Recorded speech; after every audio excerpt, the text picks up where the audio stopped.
देखिए, एलजेपी की अंतरात्मा में एनडीए के पार्ट है, ये तो शुरू से ही कहते आ रहे हैं हम लोग। तो मैं बहुत बड़ी राजनीति के बारे में सोच नहीं रहा था। मेरी सोच मटिहानी तक सीमित थी उस वक्त भी, और आज भी मटिहानी का विकास ही मेरे लिए प्रायोरिटी रखता है।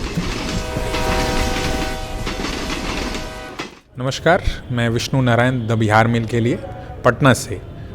पटना में विधानसभा का जो सत्र है वो शुरू हो चुका है और एक ऑब्वियस बहस आप इस बीच और खबर जो सुन रहे होंगे कि विधानसभा के जो स्पीकर हैं उनके पद को लेकर के इस बार एक वोटिंग का पूरा जो है वो चीज़ें देखने को मिल रही हैं और उस मसले पर, उसके अलावा अलग अलग मसलों पर बातचीत करने के लिए इस बार नवनिर्वाचित विधायक लोक जनशक्ति पार्टी के सिर्फ एक एमएलए चुने गए हैं और वो मटिहानी से चुने गए हैं।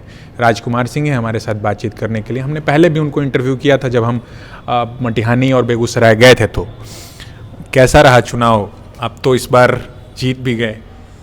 मैं जो आपको उम्मीद थी कि वो ऐसा ट्रायंगुलर फाइट, हम जब गए थे तो ऐसा ट्रायंगुलर फाइट बिल्कुल दिखाई नहीं पड़ रहा था। आपसे बातचीत में भी नहीं सारी चीज़ें जाहिर हो रही थी। आपको लगा कि ट्रायंगुलर फाइट हो जाएगा? नहीं, हमें भी नहीं उम्मीद थी कि फाइट ट्रायंगुलर होगा।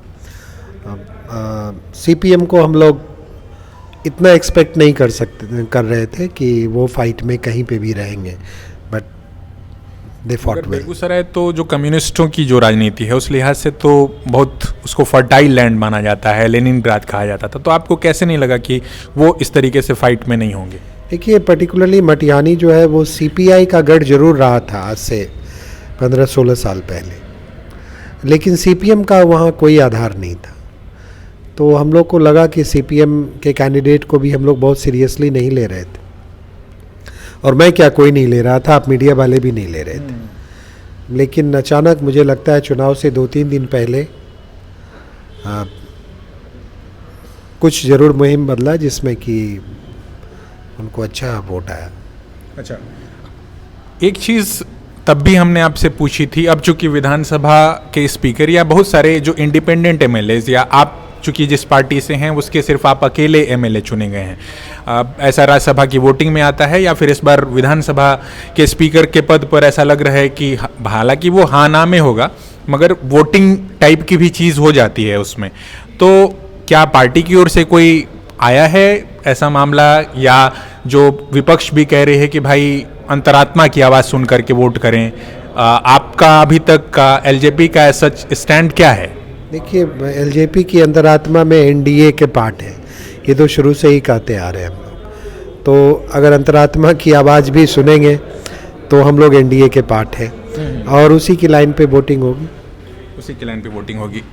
तब भी हमने पूछा था, अब आप जीत गए हैं तो क्या प्रायोरिटीज़ हैं मटिहानी के लिहाज से, बेगूसराय के लिहाज से आपकी क्या प्रायोरिटी हैं? एक जनप्रतिनिधि हो जाने के बाद अब चूंकि आप शपथ भी ले चुके हैं, अब आधिकारिक तौर पर एमएलए हैं मटिहानी के, क्या प्रायोरिटीज़ होंगी?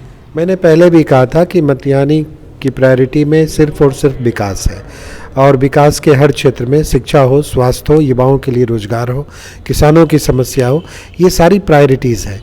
और मुझे पहले भी मैंने कहा था कि इन सारे क्षेत्रों में काम शुरू किया जा सकता है, और ये प्रायोरिटी तो मटिहानी की जनता तय करेगी कि उनको कौन सा काम प्राथमिकता से शुरू कराना है।